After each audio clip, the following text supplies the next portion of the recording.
Hi, it's Bill from Hiragari and welcome to another MiniDisc mailbag. I have here something which came up on, I think it was eBay.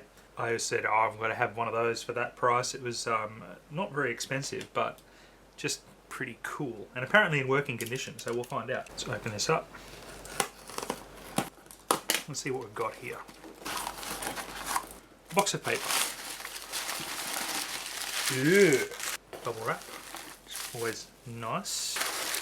Cool. Okay. Alright, let's see what we've got here.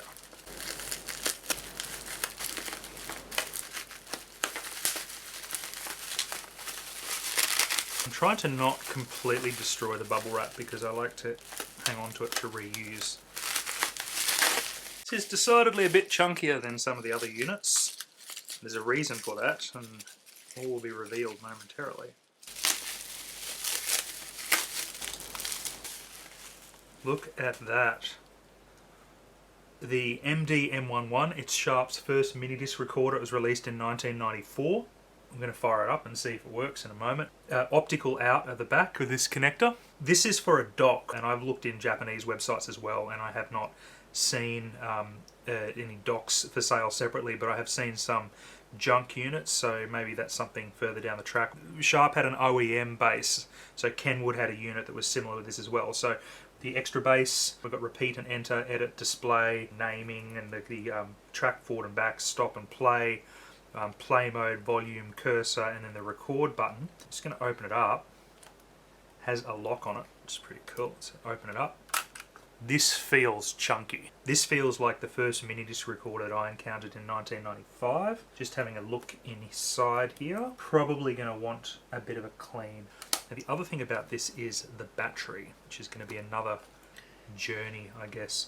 So what's interesting is, first of all, the battery has no corrosion. So it's got a bit of dirt on it.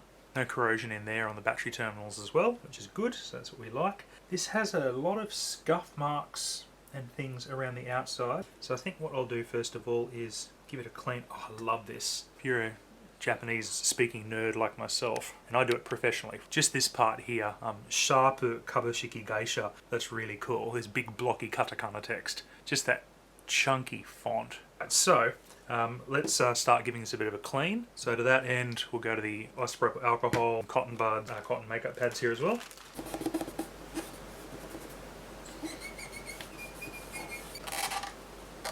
Appears the unit's actually got some paint in places on it.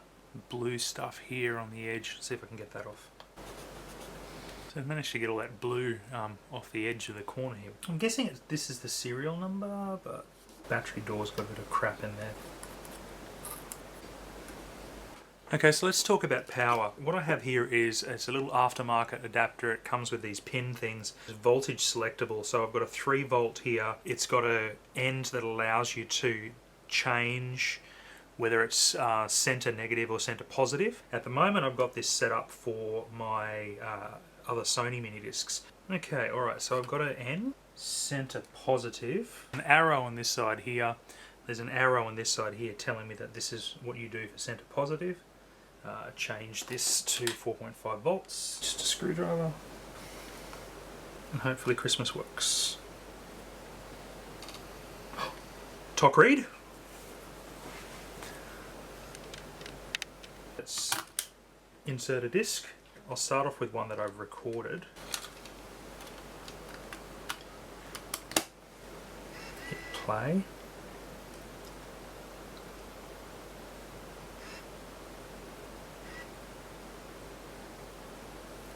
That's very cool. It's actually reading and playing back the disc. Let's have a listen. Very cool. So playing back really good. Skip to another track.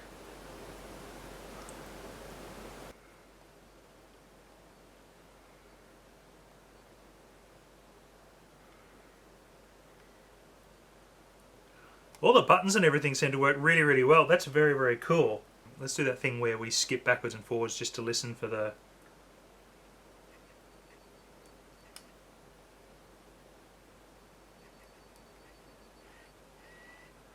Wow, it's really, really quiet as it's scanning backwards and forwards with the track stuff. That's so cool. Wow, I'm really, really happy with this. I have a question. hopefully somebody can help me with this. Anybody got any ideas how I go about repacking this battery? I've had a look online. I haven't been able to find any replacement batteries for it. Just a bunch of people are saying you can't get replacement batteries for it. So it's a Sharp MD-M11. It's 3.6 volt, 1200 milliamp hours. I don't know if there's a controller or anything. It is a rechargeable battery. I'll leave it in here on charge and I'll report back and let you know how well it's charged. Let me just grab the old multimeter here. Okay, so I'm reading nothing on my voltmeter. So I'm going to plug it in and let it charge for a bit and then see if this in fact charges.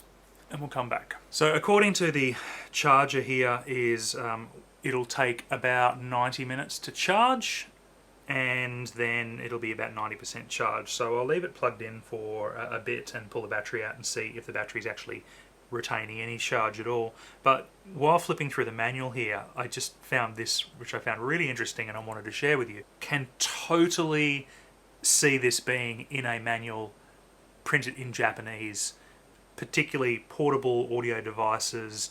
If you're enjoying listening to music, sound escaping from your headphones may annoy people around you on trains or buses.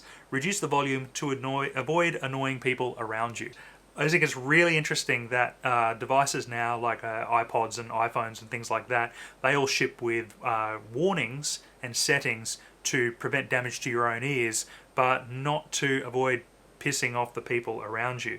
The other thing that's also interesting is the copyright warning. When you purchase a CD and it says unauthorized reproduction, technically you're not really authorized to take a CD and then put it onto a MiniDisc. So when you bought a MiniDisc, there was actually a unit cost attached to that, I believe, in Japan, so that when you bought a blank MiniDisc, a surcharge attached to every MiniDisc, every blank MiniDisc, and then that went to Jazzrack, so that could be distributed to publisher members and songwriters and so on and so forth, as a way to appease them and mitigate any loss of income from people recording their CDs and records and stuff onto MiniDisc or cassette.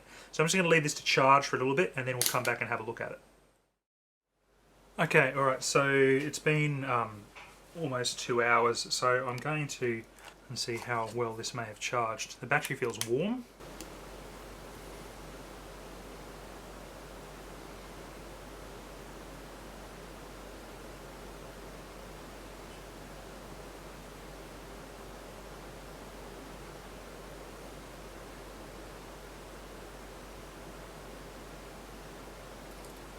So looking at the rate that this is going down,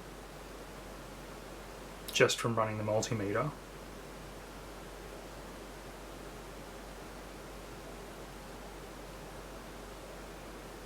like in about, I don't know what that was, 30 seconds, let's grab another battery.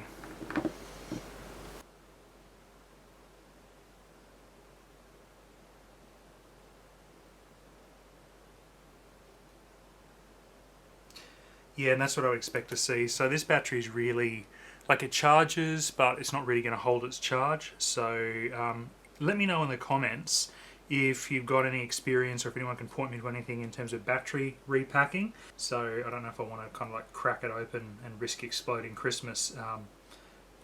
But anybody got any ideas what the options might be to get this running off battery? Otherwise I'm going to have to head out and buy another dedicated power adapter for 4.5 volts for this one. I want to see if I can do anything about this scratch on the front part here as well, if there's any way that I can kind of buff that out, because that's quite a deep scratch. But in the meantime, that is a Sharp MiniDisc MD-M11 1994, Sharp's first standalone recordery kind of device. If you enjoyed this video, please give it a like, subscribe for more MiniDisc and general music technology funds. Make sure to hit that bell icon to get notified when new things come out, and I'll see you in the next video. Thanks for watching.